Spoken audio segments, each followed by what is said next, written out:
To say that Yun Chi's words were stunning, and the expressions of the audience, slack, stupefied, dazed, amused, and more, awe-inspiring would probably be the understatement of the century. This was doubly true in the case of Meng Kangji, the man who stood above countless and answered to only one man in the Dreamweaver kingdom of God. Not even the Dream Lords had ever seen such an expression on him. Meng Kangji was Meng Kangji, however. Despite being completely caught off guard by Yun Chi's response, he quickly calmed down and replied in a calm, heavy voice, "As expected of the son of the Supreme One. You really are intelligent beyond imagination. What you just said does fit what I was thinking. Your cultivation and Jiangxi's are worlds apart. Anyone can see that. Your cultivation is far below that of a Dreamweaver profound practitioner's. Anyone can see that as well. Since you're so self-aware, you should understand that, for now at least, you are not fit to stand shoulder to shoulder with Jiangxi." He paused for a brief moment before his voice turned harsh. "As for arranging a profound practitioner of the same cultivation level to humiliate you, what nonsense are you talking about? You are the Supreme One's son, Meng Jianyuan. You of all people should be careful what you say. Your appearance is undisciplined, you hold no respect for your elders, and now you're talking nonsense. How can someone like you deserve to be the Dreamweaver divine son?" Meng Kangji's rebuke was logical, aggressive, and filled with the lamentations of a senior toward a junior. But anyone who knew him would know that he was just provoked. He, an old man who was tens of thousands of years old, had been provoked by a junior he just met. Talking nonsense? In contrast, Yun Chi's expression didn't change much. He put on a doubtful look anyone with eyes would know was fake and said, "That is strange. If you wish to stop me from becoming the Dreamweaver divine son, then you must question and attack my talent and cultivation. And to prove that your argument isn't baseless, you must arrange a handful of profound practitioners at my cultivation level to challenge me and humiliate me in public. Only then would I cease dreaming about becoming the divine son. No, surely not. You cannot tell me that you haven't even prepared such an obvious and perfect follow-up." His eyes widened a little as he turned to Meng Jiangxi with innocent puzzlement. "Divine son Jiangxi, surely the people of your clique cannot be so useless." Meng Kangji was a grandmaster at hiding his emotions, but at this point, even he could not stop his long, white beard from shaking a little. "PFF," Diane Jiaji snorted out loud before mastering his reaction instantly. It was almost as if nothing had happened. The word clique was a sensitive one, be it a kingdom of God or a force outside the kingdom of God. Meng Jiangxi's fate was bound to the clique he was born to, the one helmed by his maternal side, no less. Everyone in the Dreamweaver kingdom of God was aware of this even though they did not say it out loud. No one was expecting Meng Jianyuan, the prodigal son who just returned to his homeland after a whole century and hadn't even properly set foot in the Dreamweaver kingdom of God, to voice this taboo in front of everyone. Meng Kangchen's expression remained unchanged. He simply kept quiet and waited for the situation to continue unfolding. He hadn't forgotten the day Hua Fuchen had smiled a fox's smile and told him to just let Yun Chi fend for himself. Strangely, despite the fact that Yun Chi was facing off against Meng Kangji, Meng Xuanji, Meng Kongdu, Meng Jiangxi's whole clique, really, Meng Kangchen did not feel worried in the slightest. Maybe it was because he subconsciously thought that winning Hua Keilei's heart, a young woman who shared a marriage engagement with Diane Jiaji right under Hua Qingying's nose, was far harder than facing the 9 dream halls alone. As myriad emotions brewed inside the hall, Meng Jiangxi rose to his feet. He was no longer smiling and his eyebrows were slightly furrowed. "Brother Yuan, that is incorrect. All sons and daughters of Dreamweaver share the same roots. We may have our differing opinions, but we are all striving to better our kingdom. There has never been such a thing as a clique in Dreamweaver, and there never will be. In the future, make sure you do not use that word again, Brother Yuan." His expression was serious, and his statement was simple and well thought out. In just a few words, he had expressed the disapproval of a divine son toward an ordinary son of the divine regent, and an older brother toward his younger brother. There was also a tinge of visible disappointment in his reprimand as well. Not only that, his last sentence might sound like gentle advice, but if you really thought about it, it could also be interpreted as scorn. It was as if he was saying, "You think the likes of you deserves the malicious attack of the Lords of Dream Hall. Really?" Yun Chi remained smiling despite facing Meng Jiangxi himself. "Oh, is that so?"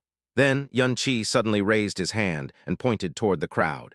A few wisps of fiery, profound light instantly flew over to a few young, profound practitioners sitting at the back of the audience as he asked, "Who are those people?" The crowd immediately turned to look at the people with red, profound light hovering above their heads. In that instant, the 6 dream lords under Meng Jiangxi felt their hearts beating furiously, and Meng Jians broke his long silence and blanched. Such was his shock that he nearly lost his composure and rose to his feet. It was because the night people being pointed by the profound light were all people he had personally arranged to challenge Yun Qi at the right time. Not one more, not one less. It was as if Yun Qi could see right through him. The shock he received was no joke at all. Meng Jiangxi was still calm despite all this. Yun Qi admired his composure while saying, "These 9 people are very strange."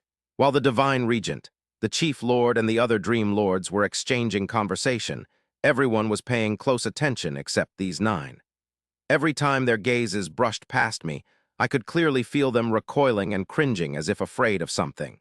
Despite this, they wouldn't stop looking at me. Even better, all 9 of them just happens to be a level 3 divine master like me. These 9 profound practitioners hailed from vassal states of the Dreamweaver Kingdom of God, and they all harbored ulterior motives. As Yun Qi said, they were already anxious and afraid to begin with. Now that they were singled out by Yun Qi and watched by everyone, they were so tense that their complexions ranged between beet red and deathly pale. To say that they looked uncomfortable would be an understatement. "Meng Jianyuan?" Meng Jiangxi addressed Yun Qi by his real name, directly as if he was angry. He stopped concealing his disappointment altogether and said, "You have just escaped a life of tragedy and returned to the embrace of Dreamweaver. I believed I have done everything I could to tolerate you and accommodate you. But what you did today is just beyond the pale. How could you slander these innocent, profound practitioners and drag them into the mess you made?" His voice was filled with disappointment and increasing frustration. "Perhaps you were forced to learn some dirty laws of survival during the 100 years you were away. But this is the Dreamweaver Kingdom of God. A son or daughter of Dreamweaver should be pure in soul, know their actions, and be broad and level. How can you resort to such despicable methods? You realize that this won't help you become the divine son at all. On the contrary, it will. He let out a long sigh as if to vent his anger and force the remnants back into his chest. Then he said in a much gentler and amiable voice, "Don't be like this, brother Yuan. At the very least, you shouldn't let down Father, who cherishes you and accommodates you like no one else." Meng Jiangxi's words drew everyone's thoughts to the laws of survival outside the kingdom of God. There was no one who wasn't aware of the terror of abyssal dust, and the laws of survival it generated were beyond cruel, to say the least. For anyone to wander the outside world for 100 years, they could only imagine how it would warp a man. It was natural for a survivor to resort to dirty and despicable tactics. Meng Jiangxi thought his chosen words were perfect, and that it would sour Yun Qi's expression at least a little.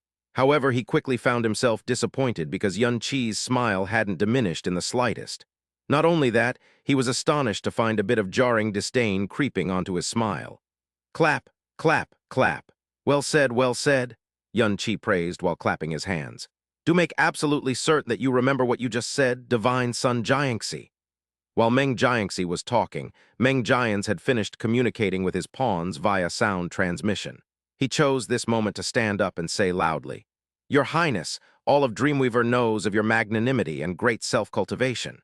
But you can see just like me that Meng Jianyuan is beyond hope. You should not waste your efforts on him." He then turned to face Meng Kongchen and bowed deeply. "Father, you have witnessed Meng Jianyuan's behavior and conduct with your own eyes.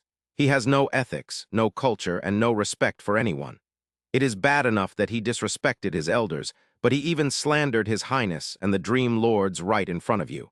To resort to such despicable methods, if such a man were to become the Dreamweaver divine son, forget the outsiders, even I would feel indescribably ashamed."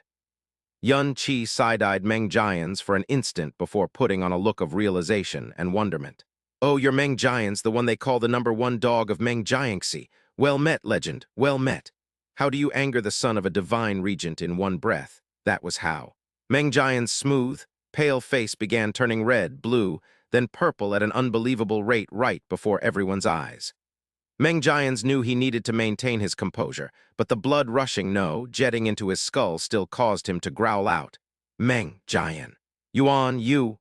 Suddenly, there was a surge of profound aura, and a figure leaped onto the stage. He dropped to his knees before Meng Kongchen and said, "This one is the 37th Prince of the Restful Dream Empire and Jiming. This one dares to request a duel with Prince Yuan." Obviously, and Jiming's sudden interruption drew everyone's attention.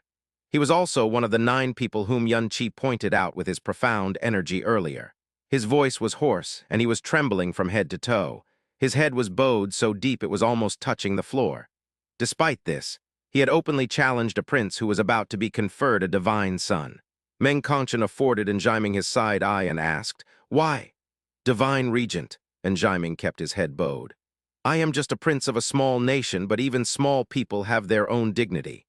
Earlier, I was slandered by Prince Yuan for no reason whatsoever, but did not dare to say anything because I am of humble character and body.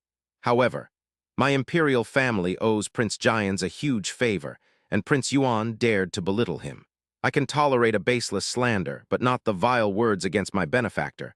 Since Prince Yuan believes that I am a pawn arranged to fight him anyway." He glanced in Yun Qi's direction and said, "Then I might as well do as he wishes. As a fellow level 3 divine master, I challenge you to a duel, Prince Yuan." At this point, Njiming knew that his retreat was cut off. His voice actually gained a bit of strength as he declared, "As Prince Yuan says, I am just a humble person from a small vassal state. I am sure that Prince Yuan can best me handily. But if this one somehow manages to gain the upper hand, in our eyes, the Dreamweaver Divine Son is someone who is like the gate of heavens or a god. If Prince Yuan cannot even best me, then even a humble outsider like me cannot accept someone like that to become the Dreamweaver Divine Son." Meng Kongchen listened to him from the start until the end. Then a small smile crossed his lips as he said meaningfully, "You know that you are an outsider from a small nation, and you dare to say such a thing before this divine regent? Ha!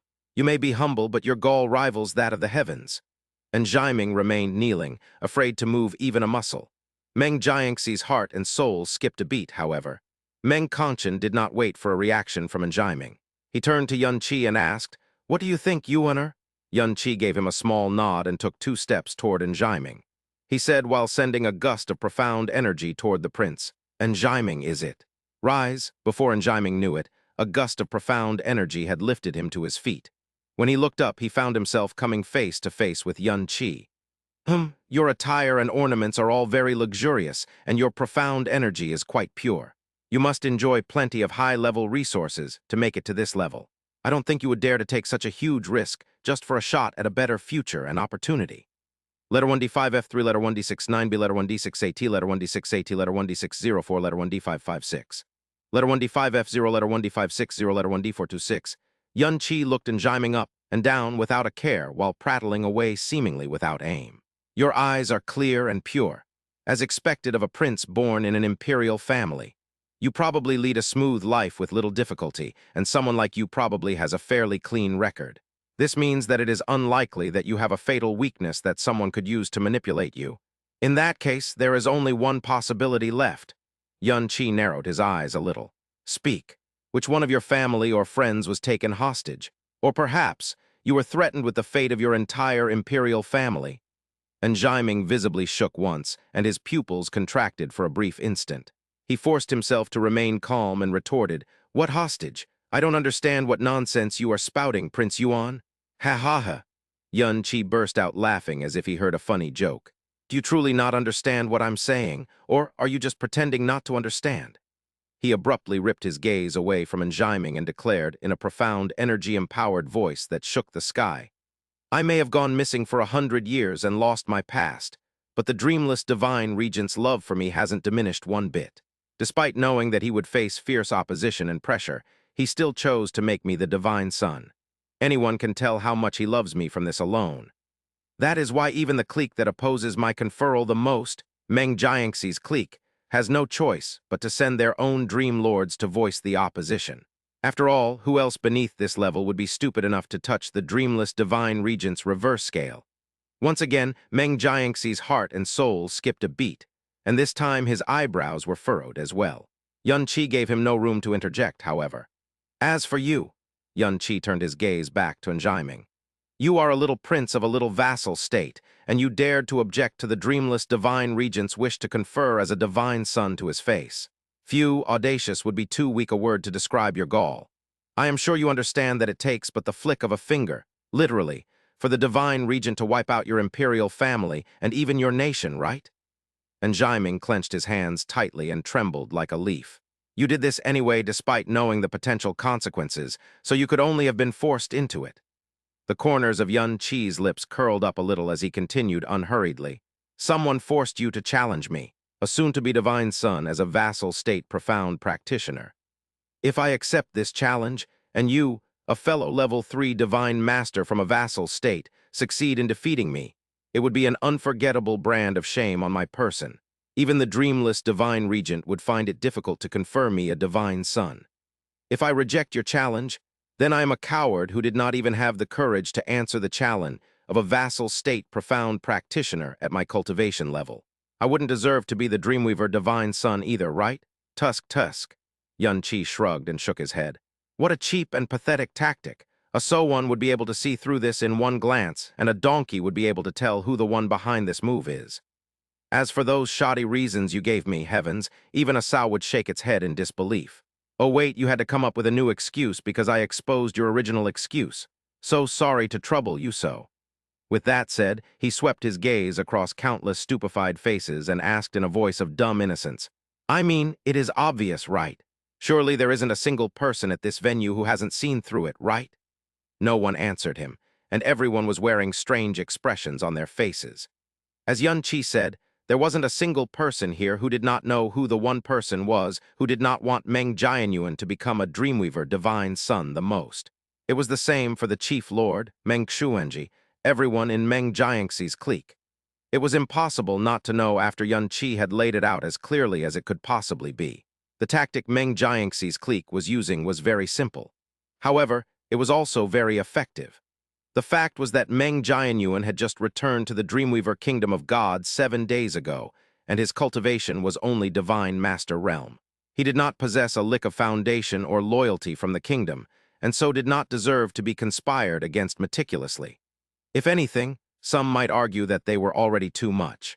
Overt and covert conflicts, conspiracies and schemes were happening in any kingdom of God or faction every day.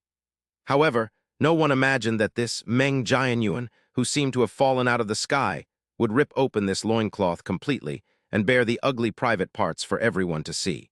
He wasn't just exposing the cheap and pathetic tactic, he was ripping off the faces of the important people of the Dreamweaver Kingdom of God as well.